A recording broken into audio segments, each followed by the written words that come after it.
So as I previously stated, my displeasure with anyone going over 100 miles an hour on roads, I've said he will eventually get somebody killed. Here's a case that happened in our own backyard about 8 months ago. I'm not sure if you guys are aware of the state trooper that killed that father and sent the kid to the hospital in Hoxie. Mm-hmm. Okay, so August 19th, 2024 at 11 a.m., Trooper Ethan Masterson, age 27, was responding to a traffic accident in Sheridan County when he was going at fast speeds when he T-boned an SUV, causing it to flip 4 times, killing the father, injuring the female passenger, and 4- and 5-year-old boys, sending one via life flight to Wichita with a brain bleed. So then to current events here, and I'm going to get to a point. So here's a timeline. March 17th through the 21st, Sheriff Walkendorfer makes 2 Facebook posts about people speeding, going over 100 miles an hour, mocking them, saying that Facebook has a hold my beer button. March 24th, if you aren't aware, there was a Hayes Post newspaper article comes out with more detailed statements from the sheriff, giving multiple scenarios on why it's dangerous. March 27th, Sheriff Walkendorfer is caught going over 100 miles an hour south on 83, 5:30 to 6 p.m. with his rear lights on. And then if you guys haven't seen it, here's the newspaper article. I went ahead and printed out the actual full article, and then I cut out all of the pictures and stuff. I didn't know if you guys had seen this or not. I think these are all yours. So, law enforcement across the state continue to find drivers traveling far above the posted speed limit. On his department's social media page, Decatur County Sheriff David Walkendorfer wrote, "I figured my post a few days ago about the high-speed driver I stopped would be a one-off because we don't see those high speeds out here often. However, now I'm wondering if there's a hold my beer button on Facebook because yesterday I stopped 2 more drivers on a local 2-lane highways for excessive speeds. It seems that speeds on our highways are edging higher and higher on average. So real talk here for a minute. The sheriff's office certainly writes fewer citations than the average state trooper. And we generally try to use education over enforcement and given the reasonable opportunity. However, sometimes you just need to write a ticket. As my good friend over at Wabaunsee County Sheriff's Office says, some people gotta be law enforced. I don't want to change that policy, but I'm certainly willing to reevaluate a lenient policy that is not getting results.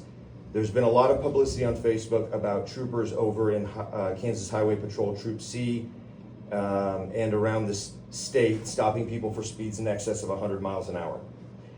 That's bad enough, but let's consider this knowledge. The majority of those stops are on interstate, which is anyone who has attended Kansas driver's education class knows is a 4 or more lane controlled access highway designed for higher speeds. The people your sheriff's office are stopping are doing these same speeds on 2-lane county highways with gentle rolling hills, curves, draws, and cross traffic at least every mile. Come over a hill or out of a draw at 102 to a tractor pulling on the highway, and there's almost no way that outcome is going to be pretty. And to add to my indigestion, one of these citations I ended up handing out was to a local resident who drives these roads all the time, not who I expected to have to law enforce in this manner. So one more time, spoken loudly for those in the back, please slow down. You're not on the Autobahn. Driving 90s and 100s on our local highways will get you nothing but a ride in an ambulance or blue lights in your rearview mirror. Oh, and our local judge won't be very happy to see you either. He drives on these highways too. So those were his words. So now what I want to do here is, I like handing out paper because I find it easier for people to remember things if it's written down, because I'm that way. So once again, the timeline. 17th to 21st, Facebook posts. March 24th, the Hayes Post runs his opinion on people that go in excess of 100 miles an hour. 3 days later, on the 27th, is caught going over 100 miles an hour. Not to a call, with his rear lights on. So...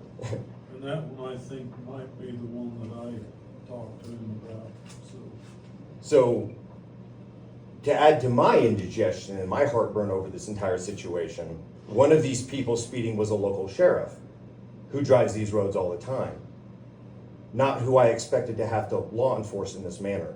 So now I have two questions I would really like answers to.